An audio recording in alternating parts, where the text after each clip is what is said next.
few years ago, I was in Moss Landing to join Sanctuary Cruises for an exciting trip.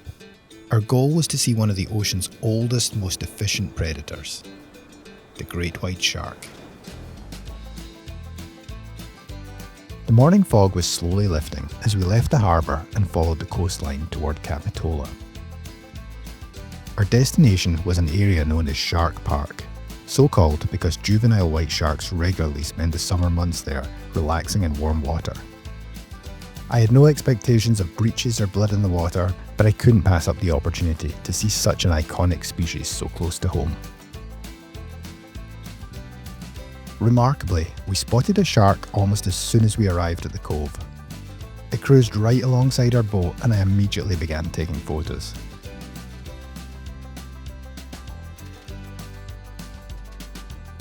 My inclination was to fill the frame with the shark, but seeing how close they were to people safely enjoying the beach, I realised that an environmental shot told a more interesting story. With guidance from a naturalist, I was ready with a wide lens and a polarizer to cut through the surface reflections. Over the next couple of hours, we were fortunate to see multiple sharks enjoying the warm water. It didn't feel real though until I put the camera down and looked directly at them with my own eyes. As soon as I did that, I was hooked.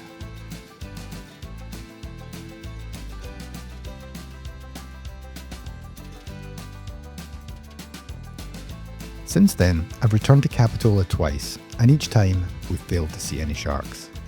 The weather was just too cold, the sky too overcast, or the water too rough. The sharks were likely still there, but swimming just deep enough to remain invisible. For a while, I tried to put the idea of another shark encounter to the back of my mind, but their image is hard to avoid. They're everywhere in pop culture. Eventually though, I stumbled upon one when I didn't expect it. I was driving alongside Bolinas Lagoon when a fin caught my eye. 3 of them to be precise. A leopard shark. It was fun to watch this smaller predator winding back and forth in the shallow water, but watching its gentle movements made me realise that another visit to the shark park wasn't what I was looking for. Don't get me wrong, those sharks are wild, but there was a place in the back of my mind that epitomised the word. A place famed for white sharks. But to get there, I was going to need a bigger boat. The Farallon Islands. As long as I've lived here, these rocky outposts have been on the periphery of my vision, literally and figuratively. In the Bay Area, our coastline is regularly obscured with a thick fog. It can be hard to see anything, never mind the Farallons, which sit 30 or so miles west of the Golden Gate Bridge. That air of mystery is part of what finally drew me out there. That and Susan Casey's book, The Devil's Teeth, which chronicles the lives of biologists working on the islands and helped make sharks synonymous with the place. Last summer, I joined a day-long expedition with the Oceanic Society, a non-profit dedicated to ocean conservation through research and ecotourism. They've been running trips to the islands for decades, and I appreciated their mission to inspire conservation by connecting people with marine life. We departed from San Francisco aboard the Salty Lady with expert naturalists who would help us spot and understand the region's wildlife. We passed beneath the Golden Gate Bridge and immediately began to see harbour seals lounging on rocks while gulls wheeled overhead. As the coastline shrank behind us, a few humpback whales surfaced. We were off to a good start. Gradually, the Farallons emerged from the fog.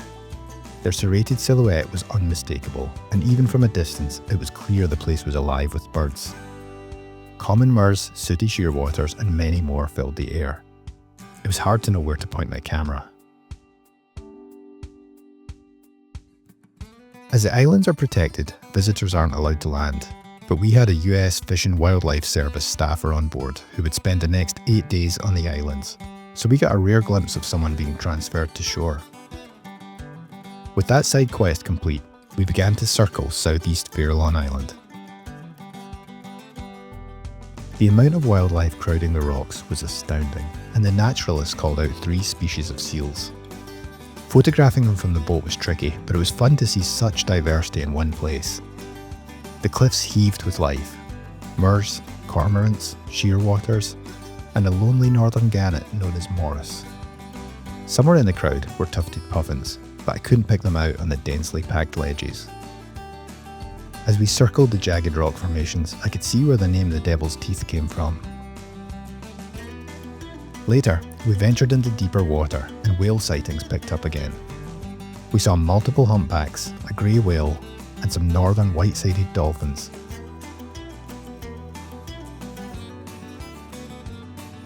An albatross soared in wide arcs around the boat before landing beside us. The highlight of the day, though, was a tufted puffin floating on the surface of the water, bobbing gently with the swell, before 3 more zipped across the bow. I'd been hoping to photograph a puffin in California for years.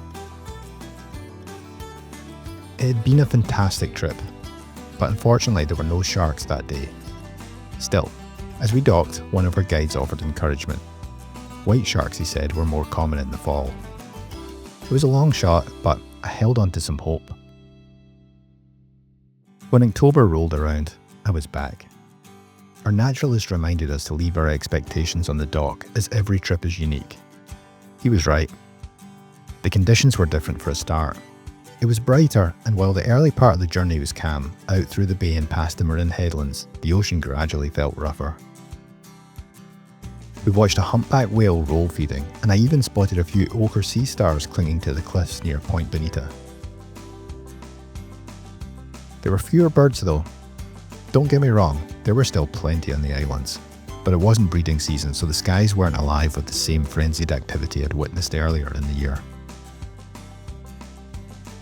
The trip was less productive in terms of photography, but it was a good learning experience and full of interesting encounters. We watched stellar sea lions and northern fur seals on the rocks. We saw the water erupt with anchovies as humpbacks drove them to the surface. And we encountered a couple of tufted puffins now stripped of their breeding plumage. What we didn't see, at least not knowingly, was a shark. Later, when I was processing photos in Lightroom, I paused in an image of Saddle Rock where I noticed a small dark triangle cutting through the water. Scanning through the sequence, I watched it slicing through the waves over multiple shots before dipping under the surface. It looked like a shark fin, but the more I examined it, the more it took on the shape of a seal's flipper. Either way, I was hooked once again and eager to return. In my search for another opportunity, I learned about Shark Stewards, a wonderful non-profit founded by marine biologist David Maguire. Their mission is to protect vulnerable sharks and rays by tackling overfishing and the fin trade, while also helping preserve the marine habitats these animals depend on. And amazingly, David himself was running wildlife expeditions to the Farallones in support of their work.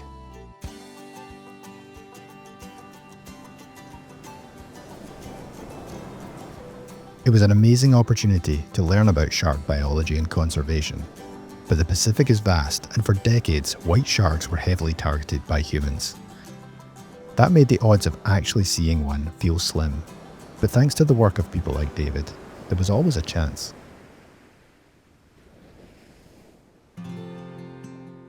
We met early in the morning at Fisherman's Wharf in San Francisco.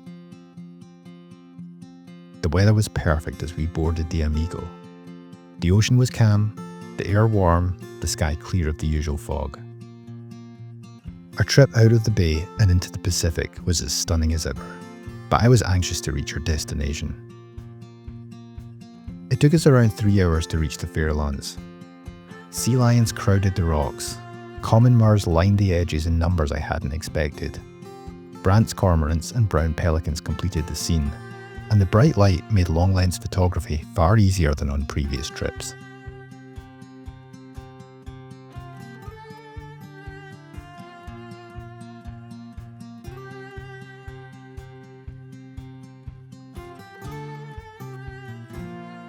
The real anticipation began as we rounded Saddle Rock to a cove on the southeastern side of the island. Marunga Bay is a hot spot for white sharks. They migrate here in the fall to prey on, amongst other pinnipeds, the elephant seals the bay is named for. Waiting deep below, the sharks strike with astonishing speed and precision. Our captain eased the Amigo to a stop near Shark Alley, one of the best known feeding areas in the sanctuary. David prepared a seal decoy, a floating, seal-shaped object approved under a special permit with a GoPro attached. They set it adrift behind the boat, hoping to draw the curiosity of any sharks nearby. And then we waited. Just when it felt like nothing would ever happen, someone called "Shark," and everyone raced to look. It didn't lunge or thrash or show that famous dorsal fin to catch the eye, but when I saw its faint silhouette, it took my breath away. A huge ghostly shape cruising slowly past the boat. A white shark.